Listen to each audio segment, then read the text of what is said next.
Longtime fans of the show should be familiar with the lender formerly known as Sue Pullen, and I'm pleased to announce that she's back, fresh off a rebrand and ready to help as Sue Mackey. Sue is a certified mortgage advisor at Fairway Independent Mortgage, an equal housing lender who focuses on finding the right product for you and your needs. She has over 20 years of experience helping thousands of homeowners. Whether it's purchasing, refinancing, or even a reverse mortgage, Sue will help. Sue's licensed in 36 states now, so reach out and let Sue Mackey it happen for you. The best way to reach her is just give her a call at 520-977-7904 or in an email, spullen@fairwaymc.com. Fairway Independent Mortgage has an MLS number of 2289. Sue Mackey has an MLS number of 206048. That email again, spullen@fairwaymc.com, and that phone number is 520-977-7904. Shoot Sue an email and let her know she needs to update that address. Disclaimer time. This is where I tell everyone to lighten up. It's just a podcast. Trading is like that roller coaster at the amusement park. Thrilling, unpredictable, and potentially stomach-churning. What works for one person might leave another clutching their hat in the wind. Our hosts and guests, they're awesome, knowledgeable, full of insights, but we're not financial advisors. So don't rush to make any investment decisions based solely on our banter. Always consult with a professional or do your own research. Plus, let's face it, we like to have fun, laugh, enjoy the trading ride together. It's all in the name of good podcasting fun. So remember, take it easy, don't bet the farm, and keep your seatbelts on at all times. Thank you for listening. Hello, everybody, and welcome to the China Shop, home of the Band of Traders podcast. I'm Kyle, and today I've got Sanctum AI's Christian Crowley joining me. Recently got a chance to watch Christian speak at the Boston Blockchain Week 2024, and with our recent episodes on AIs and LLMs, it only made sense to get him on this program. How are you doing today, Christian? You've been keeping busy since Boston? Yeah, great, Kyle. Thanks for having me on. It's been a pretty wild few weeks, but I thought that was a great event. Met some great people, yourself included. So it was been a fun fall so far for sure. We've got a lot of things in the pipeline. Yeah, you're in New York, right? So you're not local to Boston. No, yeah, exactly. I'm based in Brooklyn, but my family still lives in the South Shore. I was visiting them, and then kind of popped up to Quincy for the event. So it was a great little joint trip. It's always nice when you get to see family out of that too. Yeah. So why don't you tell me about, let's start with like how you got into blockchain, and we'll kind of use that to springboard into what you guys are doing over at Sanctum. Sure. Yeah. So I've been, I first jumped into blockchain probably back in late 2016, early 2017. Mm-hmm. Really was drawn in initially by the Ethereum white paper and some of the early projects that were kind of spun up around that ecosystem. I joined Consensus in 2017, and specifically one of their portfolio companies. It was called Alethio.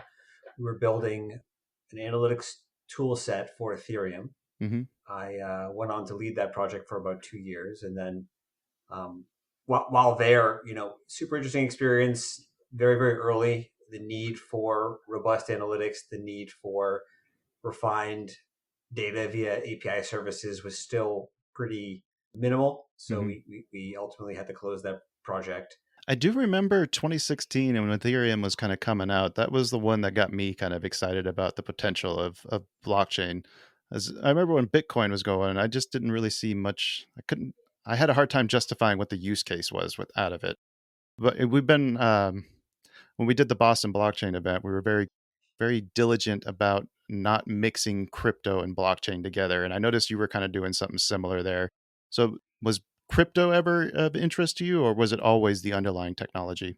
I'd say the underlying tech really drew me in to start. Yeah. A good friend of mine was working on a project around utilizing blockchain technology to try to solve some of the challenges in journalism around misinformation and authenticity of and truthfulness of articles. And now obviously it's still very relevant today. And that project unfortunately did not work out, but I mean, the project was super interesting, and essentially it tried to tie content being pushed into the market with, a rating system, economically incentivized around whether this is true or not. It was very early, very interesting, and trying to figure out, how can you cut through, other motives, in a way that perhaps, pulls in economics and incentives. And Ethereum was the foundation for that. And it was really cool. It was an experiment. Back then, it was all just experiments. And part of that ethos and part of that excitement really pulled me in, Yeah. which was Yeah. great. So then it looks like now you're trying to blend AI and language learning models with blockchain. So how are the two kind of complementing each other? What's the purpose of merging those two technologies?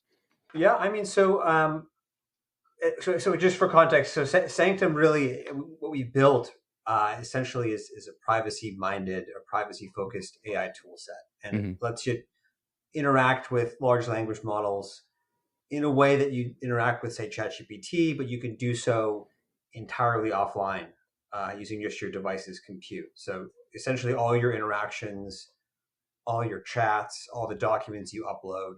Google doesn't get to own those when when we go through Sanctum. Sadly, no, they can't. They can't use those to build a data profile of you or train their models further. Yeah, that's been one of my biggest hangups with using the open source ones out there. Is like, what exactly are they doing with all the stuff I'm typing in there? A lot. Yeah. So I mean, right now, really, it's kind of a chat interface, and it can give you feedback on things like documents or questions you have. But we started thinking about the tie back into blockchain. There's a couple different angles that we're looking at. So Hmm.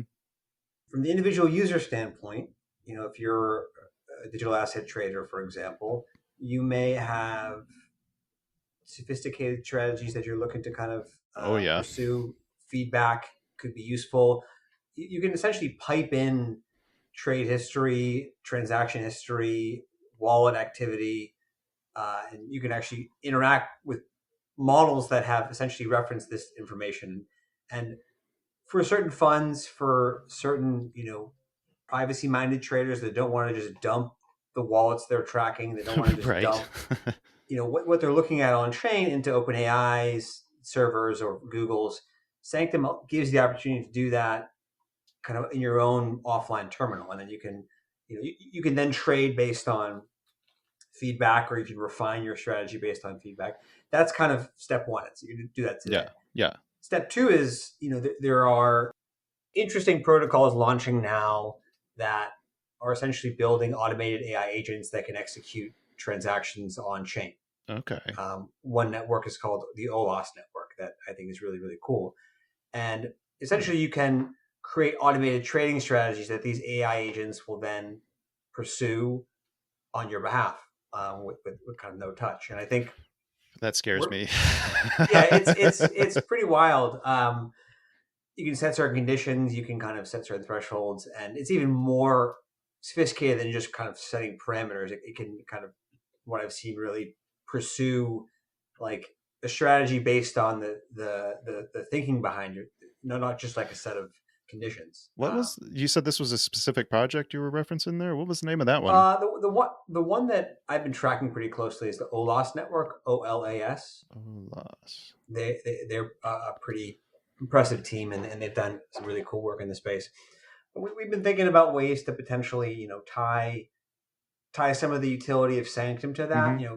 Would having a truly personal and private companion language model to help you essentially not just craft the strategy, but then is there a way to have that interact with the agent itself? Well, there's And many different ways you can interact with that. It doesn't just necessarily need to be like trading data. I could even upload like the journals that I take to analyze my emotions and then maybe punch in like which markets types or what the markets were doing on those days, and then they could maybe even spit me out like, hey, these are certain days that you should probably stay away from the charts, you know? 100%, Right? hundred Or percent, yeah. help you identify some weaknesses that you can improve, or leaks, as Baba likes to call them.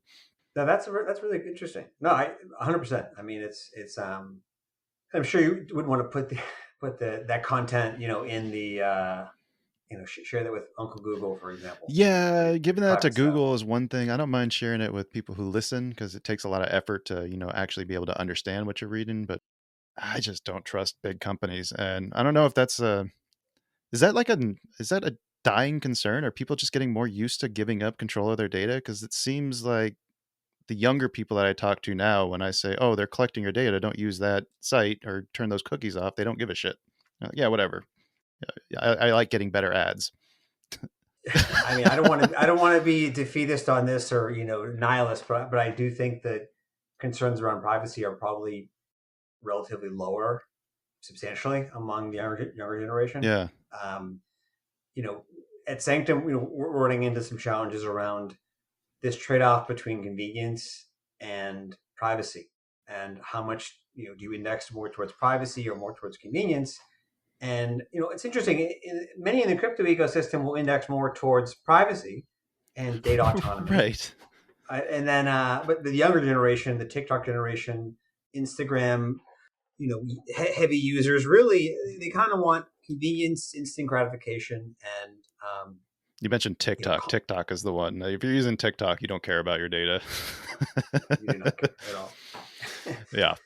Well, you kind of speaking about some of the considerations that went in. I was able to download the tool, but it was a little overwhelming just seeing how many different options were on there when I was playing around with it. So it looks like what you do is you download the interface, and then you have the choice of downloading many different options for your language learning model.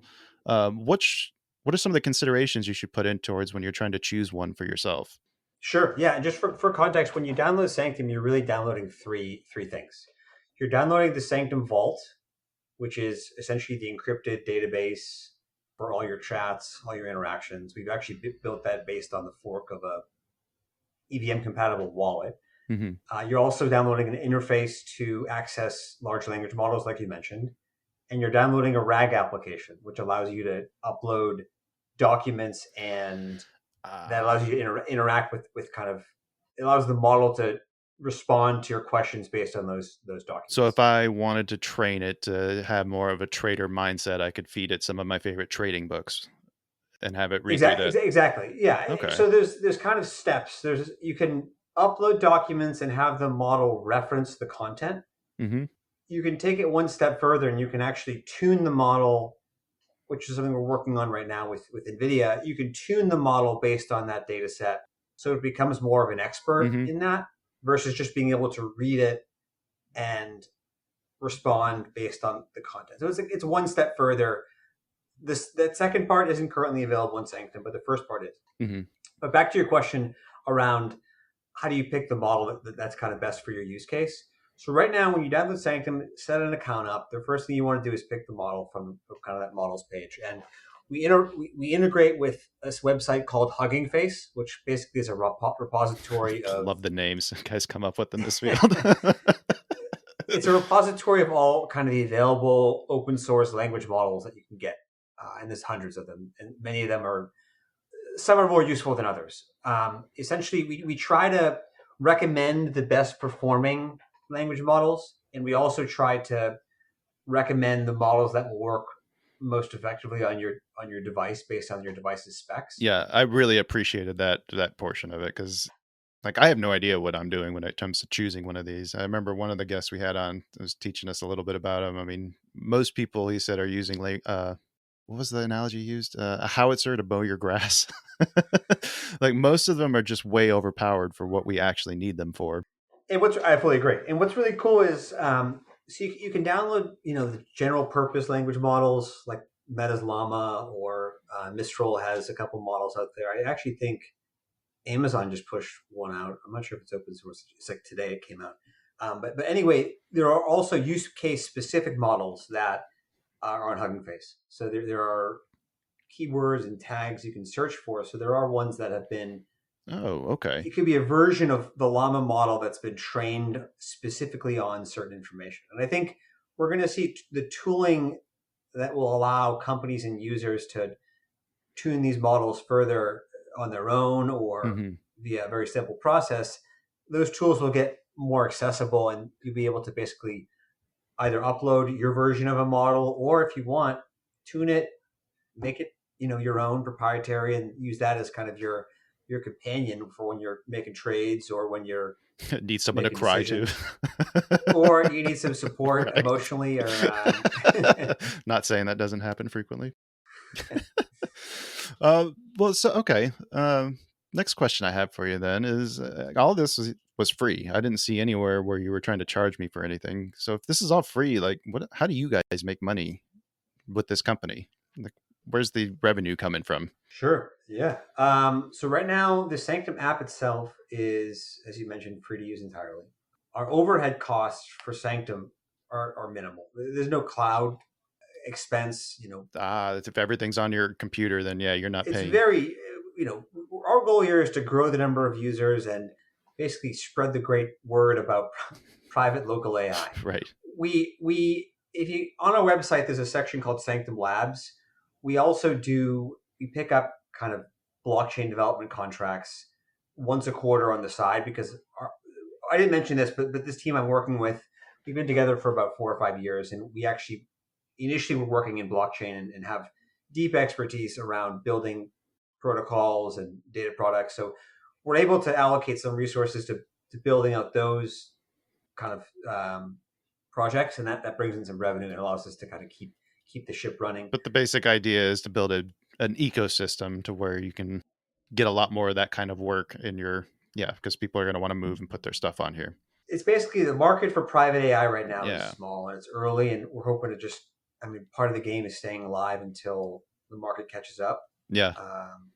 The unfortunate reality is the big companies have not only the dollars, but they have the mind share and the visibility, and they're presenting these tools as if they're not just vacuuming up massive amounts of your data, right, in a way that may not cause you harm, but in some capacity could or could be used in a way that you do not intend. And we're reading these studies about employees at larger companies that are just dumping information into ChatGPT, and it's very clearly just a compliance violation. And right. If you're at a law firm, you're breaking your attorney-client. But it's so new, and the downstream effects of what would happen if that leaked out are so distant that people are still doing it. So we're trying to say, you know what, you can still do that, but just keep it on your device, and then you don't have to worry about it. Yeah, that makes a ton of sense. So how are you guys, like, how's the reviews been? Like, how are people enjoying the product, or what are they saying? We have a lot of positive feedback from many of our users. I think they kind of fall into two segments. There's the developer cohort, which I'll get into in a second, and then there's kind of the traditional ChatGPT user that wants to maintain their privacy. Yes. I'll start with the latter first. So the latter really appreciates kind of the packaged nature of being able to just pull this all down and then have a model running from your device out of the box. It's quick. It takes like 5 minutes. It's ridiculous.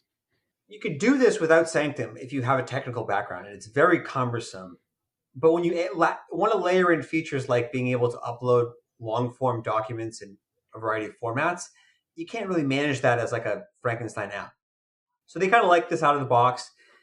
The biggest issue is that the best available model right now is GPT-4o. Mm-hmm. And because OpenAI is running that with like 1 trillion servers, there's a performance difference between the best open source model and GPT-4o. Right. Right. I can't lie about that. There is. But like we said earlier, I mean, it's also way overpowered for many of the tasks that most people need it exactly. for. 100%. And I think the more people are kind of playing around with it and seeing that maybe this can better serve their niche, especially if they want to keep, their autonomy over their data. But they're giving us great feedback. We're rolling out, I think tomorrow, like audio transcription. So you can upload your Zoom call recordings. You can speak to Sanctum, and it'll transcribe and then interact with the language model that way. So we're getting some good feedback on features we want to add to kind of the consumer facing app. On the developer side, we have a really cool feature in developer mode called the local API server. Mm-hmm. So what that lets you do, if you're coding an AI application that you want to incorporate a language model into, typically you pay for OpenAI's API service, and you kind of bake that into your app and you build it that way. But with Sanctum, you can essentially spin up your own locally running API, build and test your application entirely offline, and it's running using a model that's running on your computer. So there's no need for internet connection. There's no need to rely on OpenAI servers. There's no risk of pre-production code being leaked, beforehand. So that's a pretty cool feature we rolled out for developers. We're looking to kind of expand upon that. You mentioned the engineering team. I was looking through the Meteor team on there. I noticed a lot of Slavic names. I'm curious how did you guys all meet? Like, let's start with that. Yeah, no. So most of the guys are originally from Ukraine. Ukraine? Okay, really? And many of them have moved to Poland. Um, my co-founder had been working with a couple of the guys in a prior project, Mm-hmm. and so we kind of joined forces. And one of the guys who's from Ukraine recruited a couple other guys he knew and was friends with, and essentially we're a very distributed team. We're you know, I'm based in Brooklyn. My co-founder is based in the South, and we have the developers, many of whom were in Poland and Ukraine, and essentially we kind of just started adding individuals that were either past coworkers or friends Mm-hmm. that worked well together or that could co-locate occasionally, and it just kind of expanded from there. So we'd add a couple guys that knew each other, and then they knew some guys, and then all of a sudden we had this team that was just performing at an incredibly high level and largely in the same time zone. Like our developer cohort is in pretty much the same time zone, and our kind of operations, fundraising, BD team largely is in East Coast time. So it works out well where we have You got the engineers at a time when they can actually work without being annoyed or annoying people, right, and then you've got you right, guys who are working when all the money's awake, which is kind of what you want, right? right, exactly, Yeah. exactly. Yeah, All right, seems like that works out pretty good. been a great experience working with those guys. They're awesome.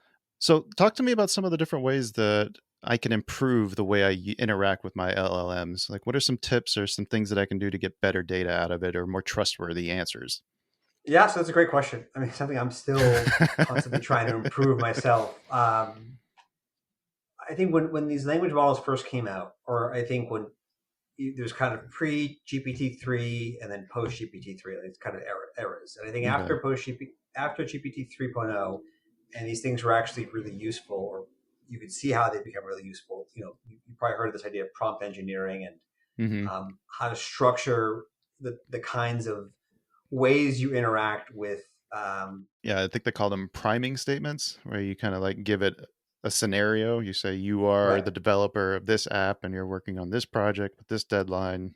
Speaking of my own experience, I found starting a conversation with an example, just one example. We're trying Oh, to figure out some product refinements, for example, for Sanctum. We're trying to roll out, over Q1 2024, 2025, mm-hmm. and then it's essentially you try to isolate the persona of your target user. So I could kind of individual lawyer, for example, and try to highlight up front key concerns they're facing, pain points in their job, and kind of laying out what our application does, what we think we can do, trying to essentially provide as much background context up front Mm-hmm.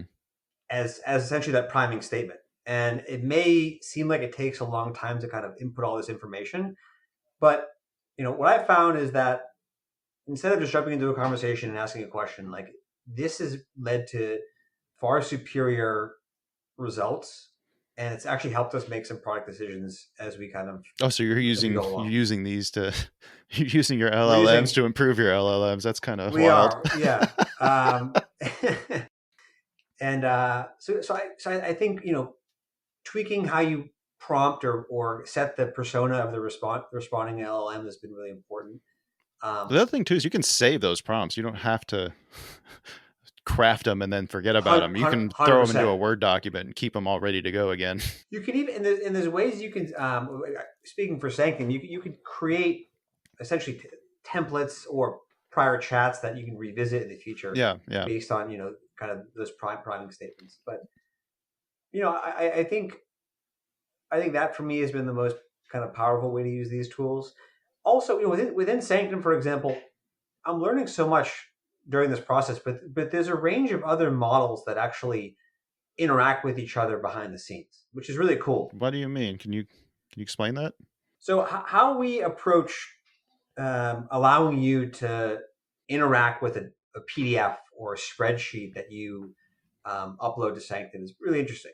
Essentially, you drop your this PDF, say it's a earnings report or what have you, a company into Sanctum, and what that essentially triggers is a smaller model. It's called an embeddings model, Mm-hmm. and what it does is it essentially chunks that document into 304 to 400 character blocks, and it analyzes and kind of ascribes what amounts to a label for those blocks based on, say, keywords. It's not keywords, but it's kind of like content, and Right. stores that label. It's a number Sort of like it's in a indexing the content almost. Yeah. exactly. It's Okay. indexing. It's coding and indexing the content in a vector database that essentially stores the information in a way that's much more accessible for the other large language model to access. So when you input a question about that document, the same embedding model will actually code your question Huh. and then cross-reference what you've input to that vector database and bubble to the top the most relevant chunks. And that allows the language model to essentially pull the best content to the front. Wow. So it's really just like a time saver. It probably cuts down In on a many lot of that. ways, Yeah. yes. In many ways, yes. If you put in, I can, 50, 500 characters at a time of exactly. a book. Yeah. If you do the same thing online, you're essentially sharing that same 400-page private document online. Because they have limitless compute, they don't have to do any of that. They can essentially ingest and synthesize every character of that document and provide a response that way. Now, there are performance trade-offs, obviously, and there are privacy trade-offs. So I think our challenge is we hope that these open source language models will continue to improve, and the gap between the leading closed source model and the leading open source model will narrow further. So any sort of performance issues will kind of diminish over time.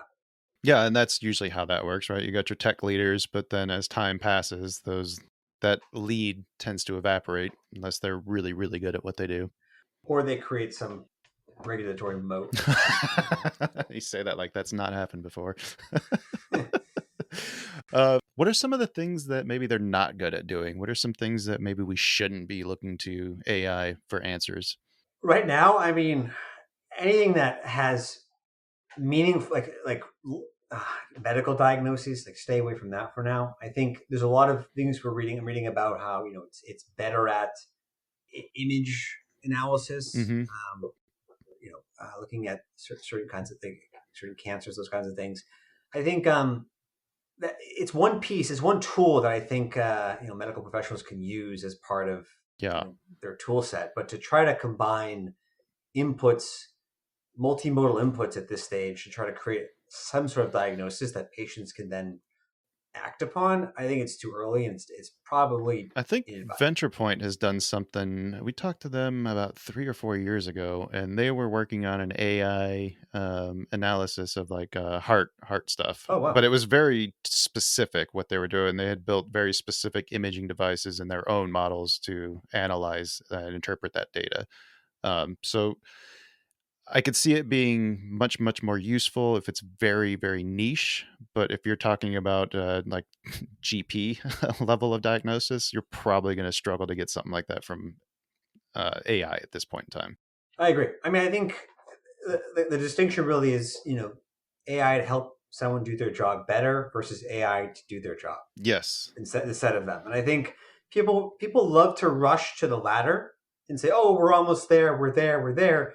I think there's going to be, it'll vary by industry, but there's going to be a period of time where people realize this will allow me to do my job better, and those who learn it, leverage it, will be successful. I think, Yeah. and that may result in the reduction of positions or something. But I think, like, people always want to jump to say, "Oh, this is going to replace doctors or lawyers." There's a lot of Right. complexity that I Yeah. think these language models aren't good at organizing and kind of creating in a cohesive manner. And I think we're a ways away from that, or at least Right. until there's some What jump step improvement that changes it all. We'll see. one of the things I heard somebody say, and I think I agree with it. It makes sense, but the LLMs are not for creating content; they're for analyzing content. So when you try to use a AI or a language learning model to create something for you, you're going to get some really weird stuff out of it. I think I'd say analyzing or replicating. I think you can use them to replicate things That's a good and point. replicate and maybe add certain degrees Nuances. of differences. But net creation, I think, is net new creative kind of content. I think is still always. I actually saw this really interesting clip that Ben Affleck put out Oh yeah. describing this conundrum, just basically around how like if you know these models have been trained on hours and hours of history. I mean of movies and TV and Right. YouTube, and you know they're very good at essentially ingesting, analyzing that, and kind of creating a aggregated replication of this. But something truly net new that's coherent and Right. interesting, entertaining, and not just crazy. I think it's still a ways away. Yeah. You ever watch that Seinfeld one they had going for a while? Is like a animated version of just Bizarre, yeah. 24 hours nonstop. Bizarre, yeah, Yes. yeah. Had some funny moments, but if you were judging that on the aggregate of all it's put out, it was not very good. Right, yeah. I feel like even some of the short form video ones, like people will pick and choose the ones that are like the cream of the cream of the crop, and Right. yeah, Yeah, there's a lot of but trash that gets left yeah, behind. and it's so there's that too. I have been impressed with something like Udio, some of the AI generation, like music stuff that they've got out there. Some of those things are really neat, but I mean, again, you try to create something new out of that, you get some really wacky results. You could probably get Right, about 10 really terrible ones for every good one that you pull out of it. right, yeah. No, I agree. I mean, some of the music stuff is pretty interesting. Some of like the holiday music crossovers are But I tell you what, it won't do. It's not going to create a new genre. right, Right. right. Yeah, yeah. And that's where I Um, think the main limitation is. But anyway, any other thoughts to leave us on with? Well, actually, before we wrap up here, you mentioned Nvidia. You were kind of teasing something there with a project with them, and I feel like you kind of have to tell us a little bit more about what's going on there. I know Nvidia is one of the oh big yeah, leaders in AI. yeah. No, they've been a partner. We've been trying to figure out an approach to what's called local fine tuning. Hmm. So you have a model that's been trained on, you know, a ton of information, a ton, and that then you produce that kind of leads to the large language model. But then you can version that by tuning it on specific data sets.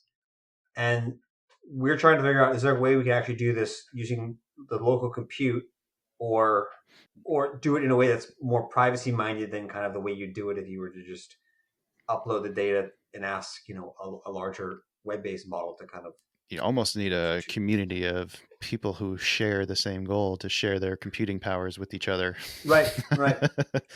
'Cause- yeah, um, because that is the so trade-off, right? You're going to lose a lot of that aggregate processing power if you're going to try to keep everything local. right, it's either slower or the result is not as strong. Hmm. But we've been working with them on a couple of things. We fine-tuned a version of Llama using the CoinGecko API, for example, to kind of create a trading companion language model. Now you'd have to find a way to maintain that, Hmm. retune it, and do so in a way that was efficient. And there's probably a business model there Right. potentially if you want to have a the model, because the language model itself was only trained up to a certain point, but you could tune it on smaller subsets of data that could be near real time, Mm, and that potentially could be a way to position as an interesting kind of extra tool in your tool right. set for trading, for instance. Okay. So then now with everything that we've talked about here then, so which LLM model would be best if I was looking to do some of the stuff that we talked about with trading, like using it to analyze maybe some of my favorite books, or if I wanted to be able to feed it some earnings reports like you mentioned and have it be able to spit out some analysis. Which one do you think would be best at doing that? Yeah, I mean, honestly, I'd start with Llama 3.2. It's general purpose, Hmm. but it's probably a good starting point. It's probably the closest thing we have to GPT 4.0 right now. Now, I haven't candidly sorted through all the available models Well, there's on. hundreds of them. It's Right, yeah. right.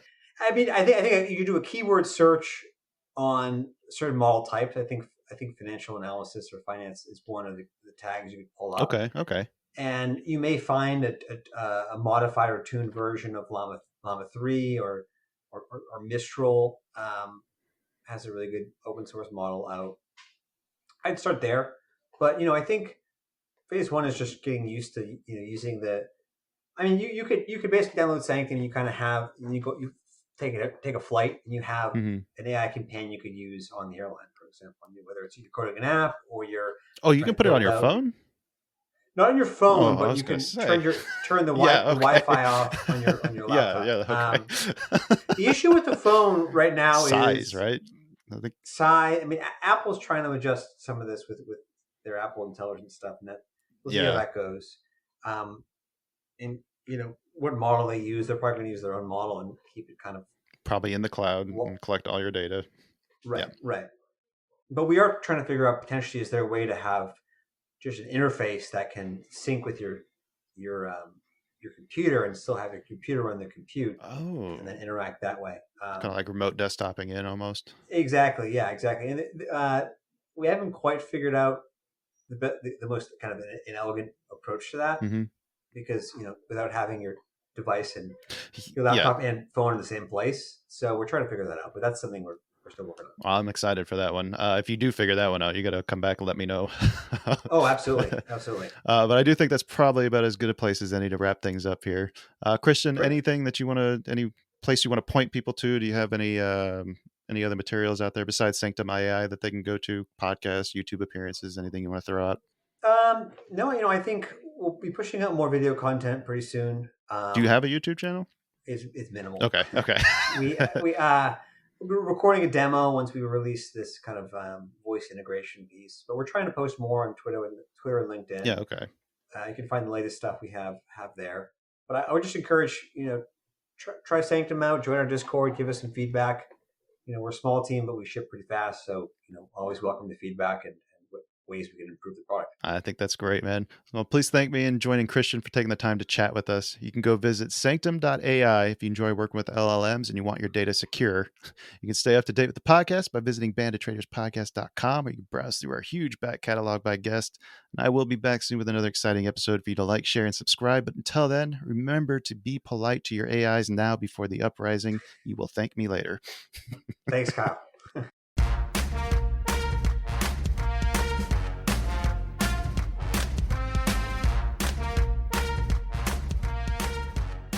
This podcast is intended for informational and educational purposes only. It does not constitute financial or investment advice and should not be construed as such. The hosts, guests, and contributors of this podcast are not licensed financial advisors, brokers, or professionals. Any trading or investment decisions made based on the content of this podcast are solely at the listener's discretion and risk. Trading and investing in financial markets carry inherent risks, and past performance is not indicative of future results. Listeners should conduct their own research and seek advice from qualified financial professionals before making any financial decisions. The views, opinions, and information shared in this podcast are those of the individual contributors and do not necessarily reflect the views or policies of the podcast creators or associated organizations. Produced by China Shop Productions.